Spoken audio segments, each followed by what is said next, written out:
All right.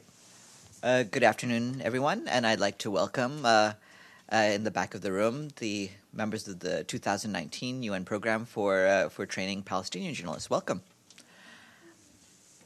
You will have seen that over the weekend we issued a couple of statements on Bolivia.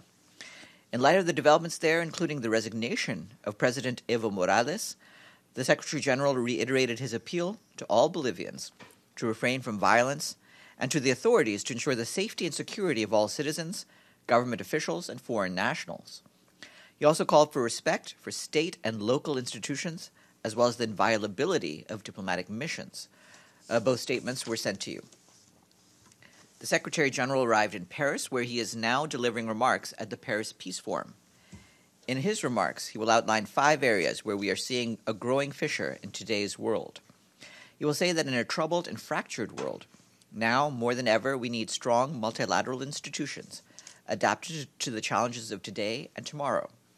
And he will add that we need to show greater global solidarity in a world where people are yearning to be heard. Following the speech, the Secretary-General will have a bilateral meeting with President Emmanuel Macron.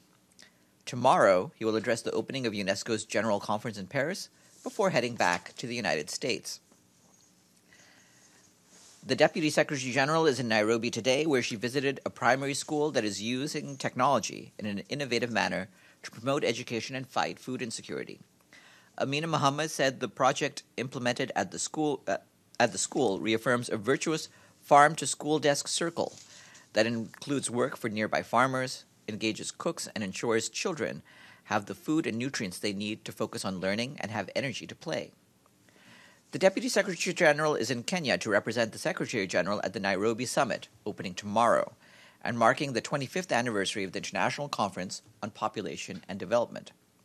At a reception organized today by the United Nations Population Fund, Ms. Mohammed said that the summit is a unique opportunity to help lift up women and girls, their families and communities, and create a better world with rights and choices for all. The UN Assistance Mission in Iraq, UNAMI, in a statement over the weekend, discussed the demonstrations in the country and said that an accumulation of frustrations about the lack of progress in the last 16 years is clearly perceptible. With rising numbers of deaths and injuries, a climate of anger and fear is set in. The UN mission said that the Iraqi people cannot afford to be held back by the past nor by partisan interests. Following consultations with the parties, UNAMI spelled out the key principles all parties should uphold in the coming days: to protect the right to life above all, to guarantee the right to peaceful assembly, demonstration, and freedom of expression as granted in the Constitution, to practice maximum restraint in the handling of protests, to deliver full accountability for perpetrators and redress for victims, and to act in keeping with the law, including in regard to public and private properties. The mission also detailed immediate and medium-term measures for all Iraqi parties to follow. The Assistant Secretary-General for Humanitarian Affairs and Deputy Emergency Relief Coordinator Ursula Muller is beginning a visit today to the Republic of Korea and Japan. While in the Republic of Korea, Ms. Muller will hold a meeting with the Ministry of Foreign Affairs and meet with other government officials, including from the Ministry of Unification and the Korean International Cooperation Agency. In Japan, the Assistant Secretary-General will meet with government officials to discuss Japan's key role in international humanitarian affairs and as a donor to humanitarian action worldwide. She will also hold talks with the Japanese International Cooperation Agency and Japanese NGOs. Turning to the Democratic Republic of the Congo, the Special Representative of the Secretary-General and head of the Peacekeeping Mission, Leila Zeruki, and the Secretary-General's Special Representative on Sexual Violence and Conflict, Pramila Patten, have welcomed the signing of an action plan by the Congolese National Police to fight sexual violence. The goal of the action plan is to eradicate sexual violence committed by Congolese police, as well as to contribute to the prevention and response to sexual violence in the DRC. The action plan also reaffirms the engagement of the government of the DRC to ensure that there can be no impunity for these grave crimes, and stresses the responsibility of commanders to prevent and sanction sexual violence perpetrated by national police. In an op-ed published in the Miami Herald this weekend, Josette Sheeran, the special envoy for Haiti, said that there have been no confirmed cases of cholera in the country for the past 9 months. Reaching this critical milestone was possible through an innovative plan that ensured a unified response, she added. the Haitian Ministry of Health and UNICEF deployed a network of rapid response teams, staffed entirely by Haitians, which demonstrated that cholera can be brought under control by intervening directly through an effective alert response system at the community level. In addition to this, improved laboratory capacity in the country now ensures that up to 98% of suspected cases are tested. The UN Refugee Agency today welcomed the commitment by 6 Central American countries and Mexico to strengthen their efforts to prevent forced displacement in their region in line with the Global Compact on Refugees. The commitment was made in Mexico City during a regional meeting of the Global Compact. The participating countries, Belize, Costa Rica, El Salvador, Guatemala, Honduras, Mexico, and Panama, pledged to promote coordinated responses over the short, medium, and long term. This includes investing in addressing and mitigating the humanitarian consequences of internal displacement, which has so far forced some 320,000 Hondurans and Salvadorans to abandon their homes. There's also a focus on increasing the protection and help for displaced people, with solutions such as internal relocation or resettlement. More information is available on UNHCR's website. Today, the Food and Agriculture Organization launched a new $7.1 million project supported by the Global Environment Facility to make forced data more accessible, transparent, and available. This project aims to help developing countries to meet the Paris Climate Agreement's enhanced transparency requirements. Efficient monitoring and reporting on forest and land use change is essential for tracking progress towards the Sustainable Development Goals, and as countries adopt climate change mitigation and adaptation measures.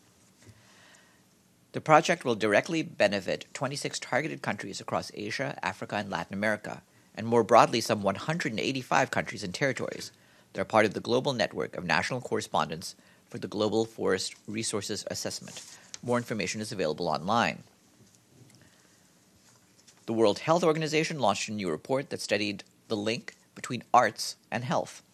According to it, engaging with the arts can be beneficial for both mental and physical health. From before birth to the end of life, the arts can positively influence health, the report says. For example, young children whose parents read to them before bed have longer nighttime sleep and improved concentration at school. The full report is available online. And tomorrow, following my briefing, Reem Abaza, the spokesperson for the President of the General Assembly, will be here to brief you. With that, are there any questions for me? Yeah? Let me address the elephant in the room, not literally, but Bolivia and the changes that's happening. The Organization for the Americas have audited the elections, and they found out that there were inconsistencies and violations, and that's probably one of the reasons that led President Morales to step down. Now, with this developing situation and the storming of the Venezuelan embassy in La Paz, what's the Secretary General view of this evolving crisis, and how can the UN be of any assistance to the Bolivian people at this critical time? Because there is a vacuum in the leadership, constitutional takeover in that country. Thank you. Well, as we made clear, the Secretary-General has urged all concerned to refrain from violence, reduce tension, and exercise maximum restraint. Our main priority really is the stability of the country at this time. The Secretary-General has called on all actors to abide by international law, notably fundamental human rights principles.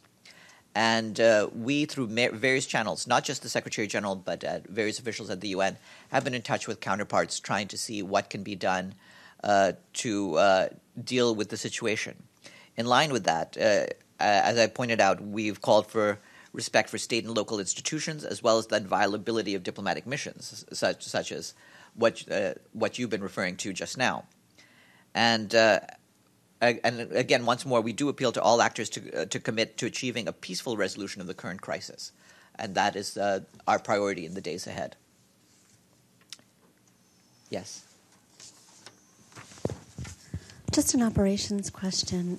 What is the story with the solar power in the UN roof? Are we going to be able to utilize that to power the escalators? Are the escalators ever coming back on? The issue with escalators, as we pointed out, is an issue having to do with our budget. We are using solar panels. As you know, India had donated that, and we're very appreciative for the donation.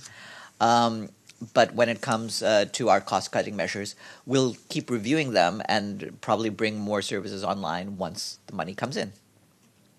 And with that, I wish you a good afternoon.